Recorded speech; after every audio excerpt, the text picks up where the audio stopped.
you ask Circuit Judge Carol Smitherman why she's retiring. Retirement age is mandatory at 70. So I'm 70. Yeah, why do I have to tell the whole world that, you know? It still is for her a bittersweet feeling as she now reflects on her legacy after decades behind the bench. It's like a fun place to work. And so I've been here on and off about 50 years. And that's what I celebrate, the longevity, the legacy, all of the things that make me who I am. At the forefront of who Smitherman is a dedicated public servant who has worn many hats in her hometown of Birmingham. Some of those roles even historic. When I first started working here, I was the only black person. There were two of us in the legal system.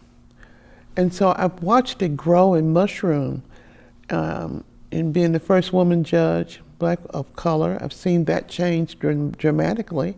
And a lot of the growth was spearheaded by Smitherman, breaking barriers as a judge and city official. She was the first black woman hired as the deputy district attorney in Jefferson County and the first black woman municipal and circuit court judge in Birmingham. In 2009, Smitherman, who was the city council president at the time, assumed the office of mayor after then Mayor Larry Langford was convicted of bribery and related charges. That move making Smitherman the first and so far only black woman to be mayor of Birmingham.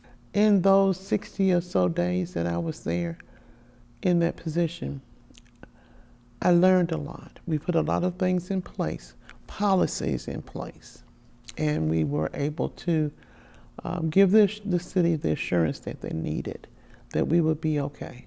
Looking back, Smitherman says she wants people to remember the impact she's had on her very own community. That I was fair, that I was available, that I still worked in my community, I still live in my community, and that I love my people.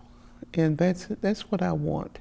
And this next chapter, Smitherman says, will be filled with the things she cherishes most, her family and her home. Now I just have more time for them, more time for my husband, more time to work in my community, because there is still a clarion call for me to keep talking and keep believing in people and having them to believe in the things that I say as being God-given and just the product of the times. It's been a wonderful journey.